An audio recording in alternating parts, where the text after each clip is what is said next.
အားလုံးပဲမင်္ဂလာပါရှင်ဒီနေ့မှာတော့ Hollywood ရဲ့အကြီးကျယ်ဆုံးကွာရှင်းပြည့်စင်မှုတွေထဲကတစ်ခုဖြစ်တဲ့ Jennifer Lopez နဲ့ Ben Affleck တို့ရဲ့နောက်ဆက်တွဲသတင်းအကြောင်းကိုပြောပြပေးသွားမှာဖြစ်တဲ့အတွက်တူတူကြည့်လိုက်ကြအောင်ပါရှင်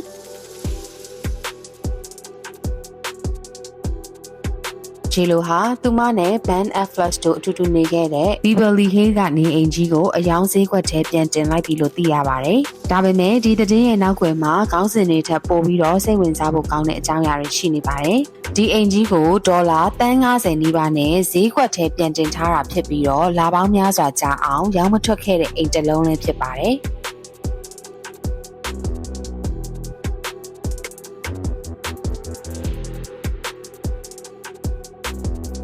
ဒီနေရာမှာထူးခြားတဲ့အချက်ကဂျီလိုနဲ့ဘန်တို့ဟာဒီအိမ်ကြီးကိုဝယ်တော့ကဒေါ်လာ60ကျော်ပေးခဲ့ရတာပါ။ဒါရင်မကသေးပဲအိမ်ကိုပြန်ပြီးတော့ပြုပြင်မွမ်းမံဖို့ renovation အတွက်ကိုလည်းဒေါ်လာတန်းပေါင်းများစွာထပ်ပြီးတော့သုံးထားပါသေးတယ်။ဒါကြောင့်အခု50နဲ့ပြန်ရောင်းတာဟာဒီလိုစိန်ခံအိမ်ကြီးတစ်လုံးအတွက်အမြတ်မရတဲ့အပြင်အကြီးအကျယ်ကိုအရှုံးပေါ်နေတဲ့အခြေအနေမျိုးဖြစ်နေတာပါ။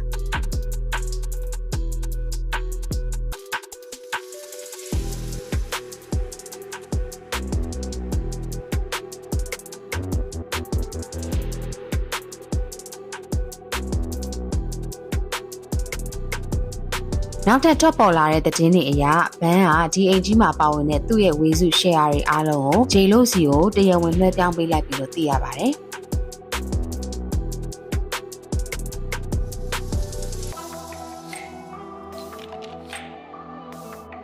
ဒါဟာသူတို့နှစ်ယောက်ရဲ့ကွာရှင်းမှုကနောက်ွယ်မှာဘယ်လောက်အထိအဆုံးသက်ကိုရောက်နေပြီလဲဆိုတာကိုပြသလိုက်တာပါပဲ။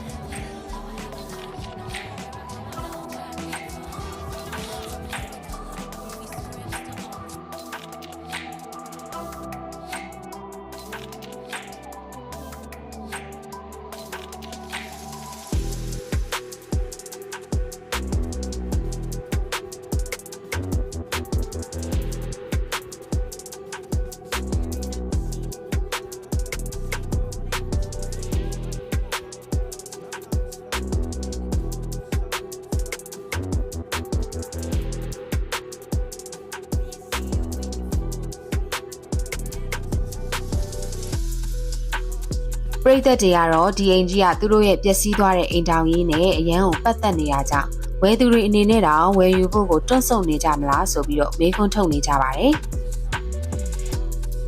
။ဒါဟာအိမ်တစ်လုံးကိုရောင်းတာလည်းမဟုတ်ဘဲနဲ့သူတို့ရဲ့အမှတ်တရတွေကိုပါအပြတ်အသက်ရောင်းချလိုက်တယ်လို့မျိုးဖြစ်နေရပါ။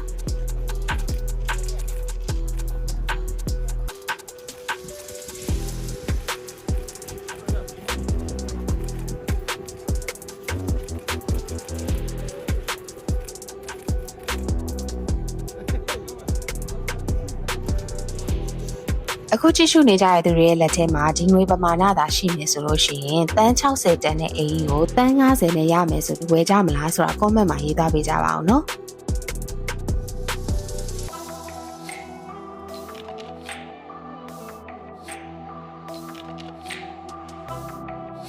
အခုလိုမျိုးစိတ်ဝင်စားဖို့ကောင်းတဲ့အကြောင်းအရာတွေကိုတင်ဆက်ပေးနေတဲ့ Let's Watch Together Channel ကို like and follow လေးလုပ်သွားပေးကြပါအောင်ရှင်ကျေးဇူးတင်ပါတယ်ရှင်Let's watch together.